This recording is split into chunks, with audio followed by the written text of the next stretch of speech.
Hey moms, it's Laura Ollinger. Welcome to the Positively Healthy Mom podcast. Because there's no manual for the hardest job in the world. Hello, this is Laura Ollinger from the Positively Healthy Mom. So today we have Kim Brundage. I messed it up. I swore I wasn't going to get my head. Kim Brundage as my guest. Welcome, Kim. Say hello to our audience. Thank you so much for inviting me. I'm so excited to be here today. Yeah, so I brought you on because you are an amazing photographer, which is in its own right, a big conversation. But I love what you have done with your career because you kind of combined your personal life and your professional life to truly create your passion of what you love to do. So can you tell us kind of the backstory and kind of what you're doing now? So the backstory on the photography journey portion of it? Yeah. Mm-hmm. Okay. So I always wanted to be a photographer since I was in 7th grade, and a lot was going on in my family, and I just squelched it. And then as I got older, I squelched it, and but you could see in my life, like things I was buying photography related, and I was really, it was always in me. And then when my son was born in 2001, then I finally had a muse that I could play with anytime I wanted. So that really skyrocketed my passion for photography. Mm-hmm. And then as I was growing, I was in the corporate world doing marketing and branding. And then I decided I wanted to combine my love of photography with marketing and branding and helping entrepreneurs like yourself shine and make that great first impression and have people magnetized towards your brand, seeing your visuals because they're so important. We're in such a virtual world and we're not able to meet everyone, and we're also able to reach out and expand internationally now. So true. So you love to just capture, especially female entrepreneurs, presenting themselves in their best light to kind of market themselves and their businesses and their services to the world. And that's super exciting. You must meet all sorts of neat ladies and hear all about their businesses. What's the most fun part of that? The most fun of that is just being around strong women. Like that's, I love that, seeing women go for their dreams and their goals and making such a positive difference in our community like you are. I mean, that's just so inspirational. And we need people like yourself to share that positivity. I mean, I love your tagline. I was like, there's no manual for the hardest job in the world. And it's so true. Yes, thank you. I know, right? There isn't, like, we're all just figuring this out and together, and we have to support each other as women, as moms, right? To like raise each other up and be encouraging and supportive. And the topic that I'm so excited to bring up today is one of inner and outer beauty and the confidence that comes kind of from the inside, but also outside. And so can you share a little bit more about what you've been doing with that? Yeah, and that's part of that personal journey I think you were getting to. And now I'm going to bring it up after they have that background. But I didn't see my beauty until I photographed myself. And one day I locked the door to the studio, and I didn't tell my husband or son what I was doing. And I didn't grow up understanding about angles and lighting. Obviously, most of us don't. And I didn't like any pictures of myself. So I was like, all right, I'm going to practice posing and lighting, and I'm going to delete all the images. Like, I was just not going to tell anyone, delete all the images, and hopefully learn something from my experience. And what I learned was so profound. I finally saw my beauty, and I saw some images off the back of the camera, and then I was like, oh my goodness. And I went and pulled them up on the computer to see them on the big screen. And then I called in my husband and my son. I'm like, look at this. They're like, oh my gosh, you look great. And they were so positive, enthusiastic. And of course, my husband told me I was beautiful, but I didn't really believe him because I didn't see it for myself. And that's another further light that's went off, aha moment, was like, I know there's so many women that feel, not the beauty standard that we're all presented with. And so what can I do to show them their beauty and boost their confidence so that they can go out and get their dreams and goals? Because when you have great images of yourself, then you put yourself out there more and take more steps to get to your goals and dreams. It's such a ripple effect. Yeah, that's actually so true. So in a way, part of your mission on helping women is really helping them serve their audiences to the best of their ability, because they wouldn't be able to reach those people if they weren't willing to put themselves out there. And in order to put themselves out there, they're needing to feel confident and feel beautiful, because it is a big deal to take a risk. Like I remember when I first started doing all my social media marketing, it was scary. I was like, okay, I'm pressing, submit or whatever the button, post. And I was like, oh gosh, I hope people don't judge me. It has taken me a while to really build that and that confidence up. And even if there's, I do have typos or errors every once in a while, or if something's perfect, I just have to be, it's okay, right? I have to really will to roll with it and go with it, because overall, the message is there of what I'm doing. You're human, right? Right. Exactly. Right. It doesn't have to be the standard of everything is perfect all the time for everything, because then it's not cool. It's fun. Nobody wants to talk to some robot, right? Like, no, exactly. I know. Even that's why I was laughing, because I don't know if you saw my cat. She likes to jump up during my shows. And it's like, some people might be like, oh, get that cat out of here. But I'm like, oh, that's my cat. She's here. She's right. She lives here. Right. Yeah, and I think you brought up the topic too of but just how vulnerable it is. And so it's vulnerable to have your picture taken. It's vulnerable to put yourself out there. And it does take an act of courage. And so I really work hard to see what I can do to empower people. And so that's why I include services to help them feel and look their best when they show up. So it's not just about the photography. And so that makes a really good difference. But I'm so glad that you put yourself out there. Yeah, it took a lot of courage. Me too. I mean, I knew I had to do it because I can't reach my audience unless I did it. So that was just the hurdle. And anybody who's listening today, it's funny, I hadn't thought of that's where this conversation would go, but maybe they're on the verge of starting a business or just wanting a mission that's, a charitable mission, right? A lot of I have friends who help with all sorts of nonprofits, and even that is a risk.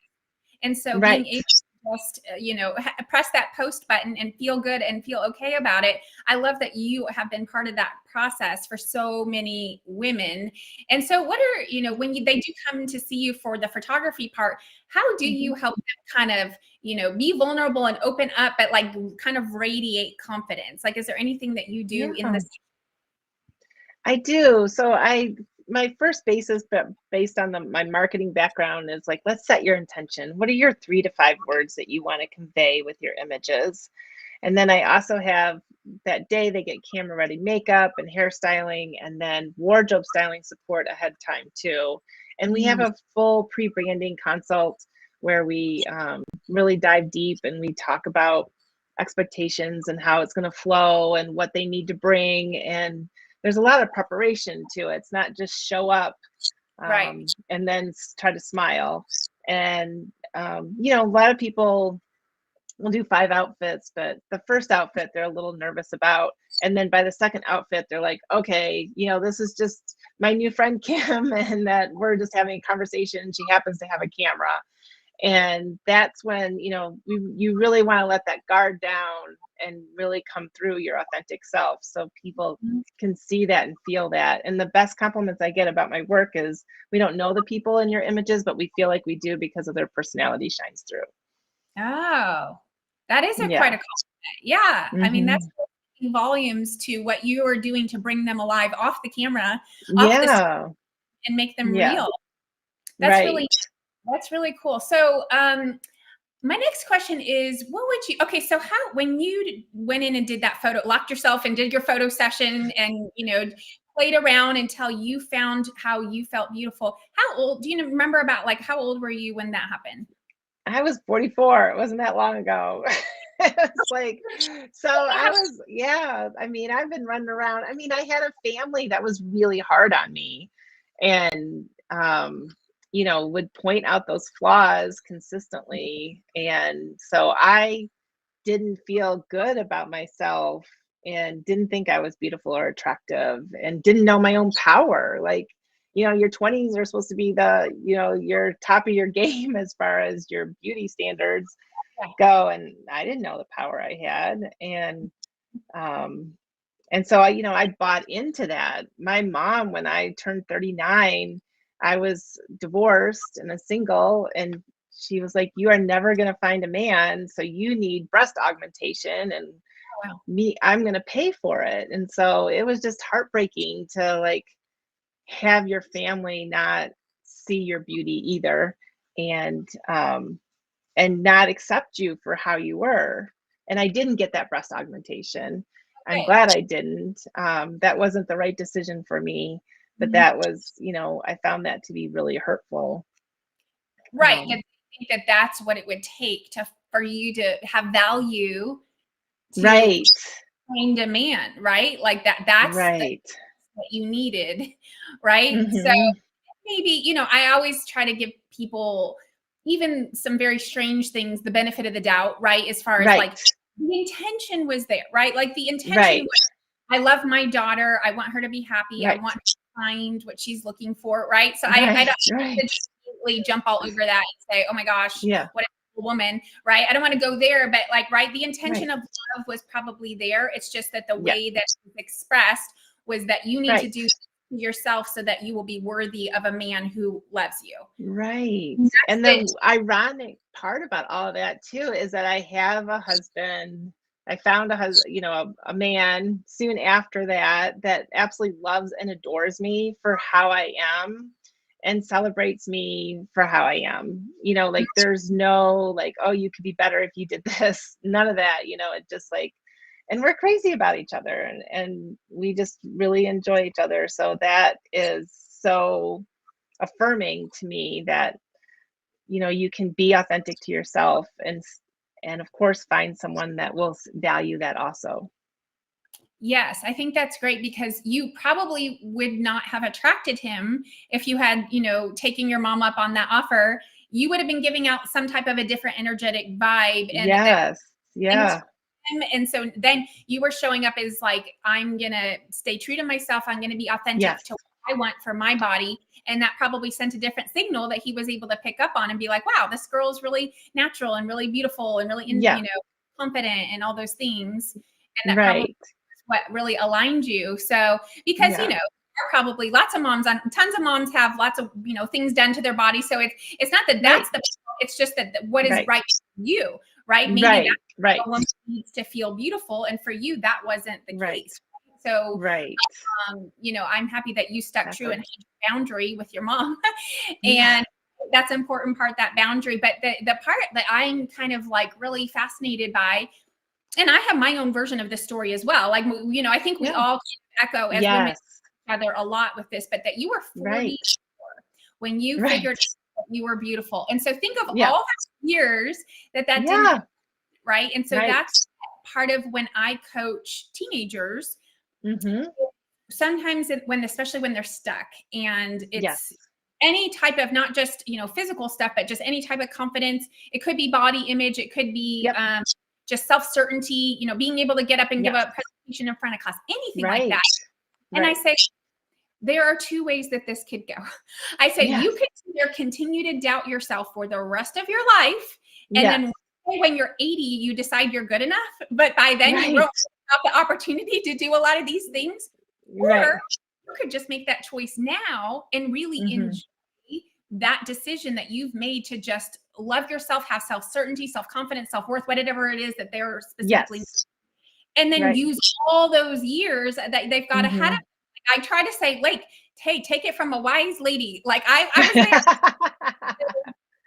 I was a middle Right. schooler and a high schooler Yes. who didn't have Yeah. confidence. I was even in my 20s. I Right. didn't have confidence. That's part of my Right. story. And Yeah. it has taken me also into my 40s. It's kind of interesting that we both Yeah. like have that epiphany or aha moment that like this is the Yeah. time that we're ready to shine, but it didn't need to take, Right.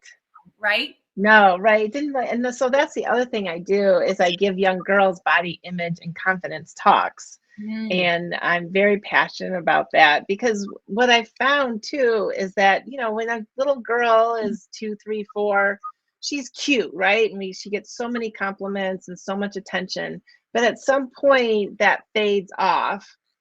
And then when we hit puberty, then the criticism really comes out. Like, how are you developing? And, oh, look at those hips and thighs and stuff like that. And you get really self-conscious, and that age is self-conscious anyways.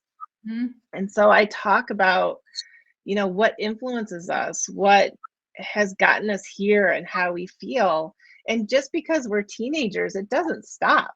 My girlfriend, she has twins, and one of her twins reached out. She's 21 years old, and she wants to use anti-aging cream already because she's inundated with all these messages that, oh, I might have a wrinkle here and we need to use this cream to counteract that. And, even, our age, we're getting a lot of anti-aging messages, and, our hair is supposed to shine and our face is supposed to glow, and we're supposed to be thin, but not too thin. And, it's just like all these messages. And so, unless you know how to counteract those, then you just get inundated with how you're just never good enough. Yes. Did you happen to see, I know you have a son, but did you happen to see the Barbie movie?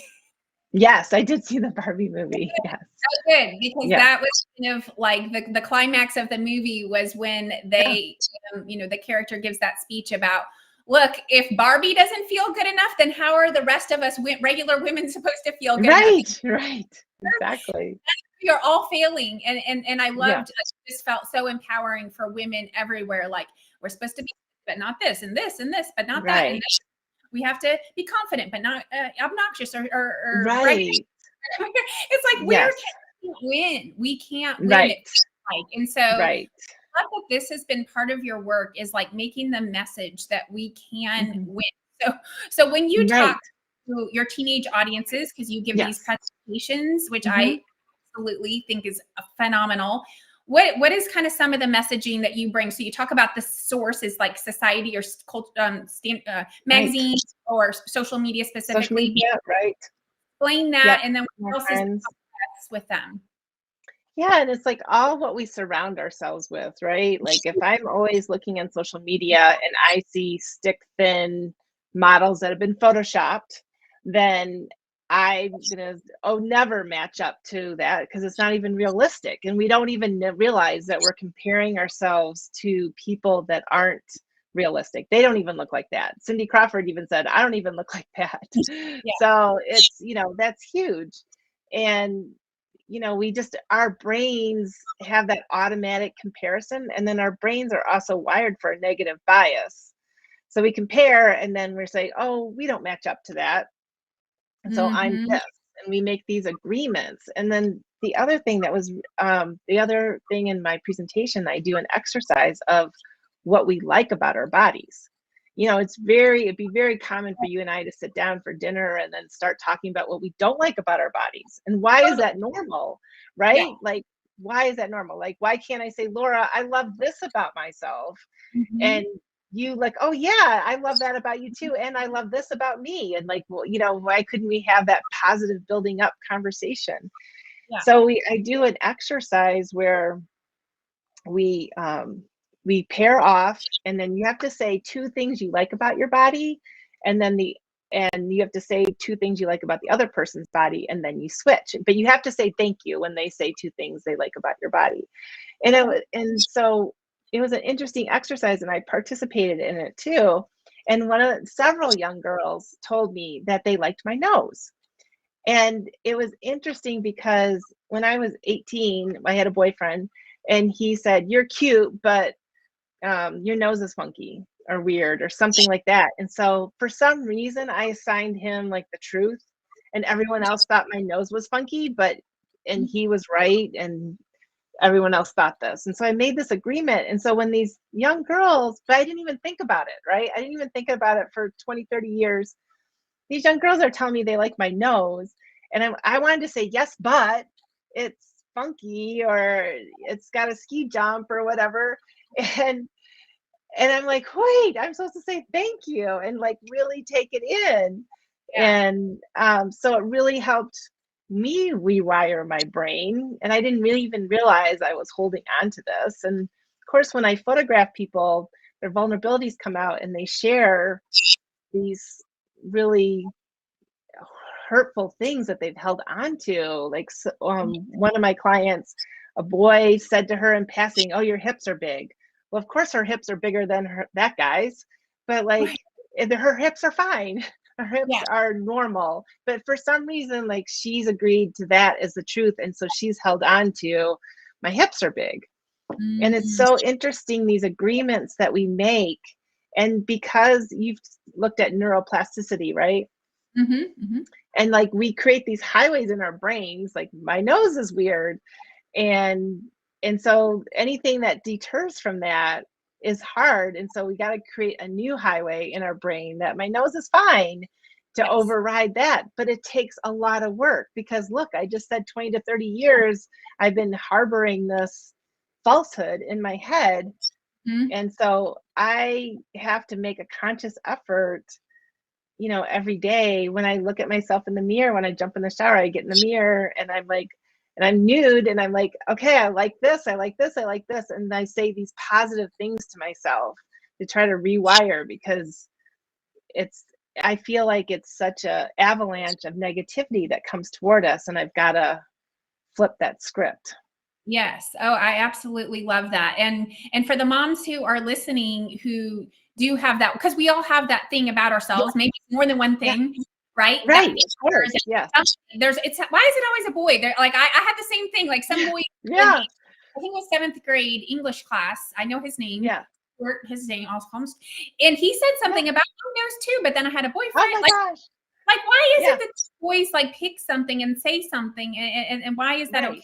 First of all, so like boy moms, see if you can talk to your sons about this. But second, even if that weren't the case, I'm sure it would still somehow come up. What I encourage, you know, as far as the process of rewiring the brain, the neuroplasticity about is something I use in coaching is called the stop. So the minute you can actually do it intentionally so that you can train your brain. But you can even just do it as you go casually. So the minute you start to feel that thought coming, because we all know like, oh gosh, like, right. And the key is to stop it before the thought can come, because we don't want to continue to make those neural connections even stronger. Right. So like a pattern interrupt, which could be anything. You jump up, you turn around, you say something, you just do something that like stops the thought. You know how like when you're walking to the kitchen and then you're like, why am I in the kitchen? Right. That's because it's a pattern interrupt, because we started walking and then all of a sudden our brain kind of went blank and so there's all of a sudden this open space. And so, but then what we want to do is fill the open space with the positive thought. And so we can train our brain. Exactly what you said, but there's actually that's a technique that we use in coaching to like correct that thought. So then we want to make that stronger. It's just like building that muscle. You don't just go in one time and lift a weight and say you're strong, right? Exactly. It's a self practice in self-love. And and I do that too. And the other thing, you know, for myself, I do talk to myself because I've had 4 kids and I'm 47 years old. So what I've decided, like, well, I'm not going to compare myself to anybody, but like the standard shouldn't be a 22-year-old woman who's never had children, right? Like so then I realized I've had 4 babies come out of this body. Right. I should just like embrace and love and realize, wow, I'm strong. My body's awesome. I did this amazing thing. And, you know, and then to just embrace that, like, wow, look how awesome I am, or look how powerful I am, or all the things. And what do you say to women that say, oh, I don't want to get a big head. If I think like that, I'll get a big head. Well, do you know what I'm trying to say?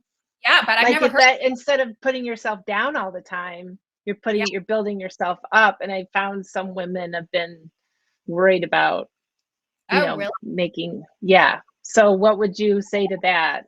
Well, no one has ever said that to me. So I was like kind of surprised that a woman would even get to that level. It almost seems like we're impossible to fill up that much.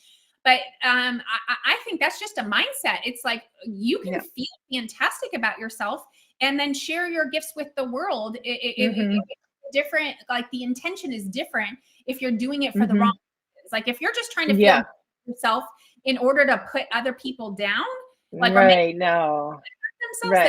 that's where the intention is wrong. But if the intention is to love yourself and feel good about yourself with the world, there is nothing wrong with that. I would just say that there's kind of a difference in the mindset about that. Yeah.